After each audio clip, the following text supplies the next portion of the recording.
നമ്മളെപ്പോഴും നമ്മൾ ശ്രദ്ധിക്കേണ്ട ഒരു വിഷയമേ, ഞാൻ ഈ ദൈവത്തിനെതിരെ സംസാരിക്കുന്നതിന് വെച്ച് പൊറപ്പിക്കത്തില്ല. നിങ്ങൾ എന്നെക്കുറിച്ച് എന്ത് ചുക്ക് സംസാരിച്ചാൽ എനിക്ക് പ്രശ്നമില്ല. ഞാൻ നിങ്ങൾ മരിച്ചു പോയിട്ട് മണ്ണടിക്കുന്ന ആൾക്കാരാണ്. നിങ്ങളുടെ എന്നെ അംഗീകരിച്ചുകൊണ്ട് എനിക്ക് എന്നാ കിട്ടാനാണ്? ഒന്നും കിട്ടാനില്ല.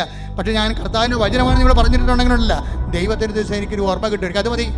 ജനങ്ങളെ വിശുദ്ധീകരിക്കാനും ശക്തീകരിക്കാനും മരണം വരെ ദൈവത്തിൻ്റെ തിരുസന്നിധി കർത്താവിൻ്റെ വിശുദ്ധമായ രക്തത്തെ വീണ്ടെടുക്കപ്പെട്ട ദൈവത്തിൻ്റെ അവകാശമായി നിങ്ങളെ സംരക്ഷിക്കാനുള്ള ബാധ്യതയ്ക്കാണ് ഈ പട്ടം മേടിച്ചിരിക്കുന്നത്. യേശുവിൻ ബലിയാകുവാൻ തിരുബലിയേകുവാൻ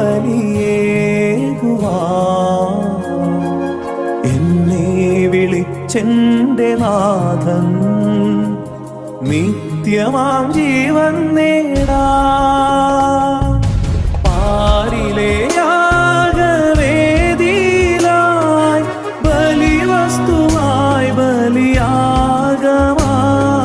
പാരിലെ യാഗവേദിയിലായി ബലിവസ്തുവായി ബലിയാഗമായി ഒരുക്കിയെന്നെ എന്റെ നാഥൻ നിത്യമാം ജീവൻ നേടാ.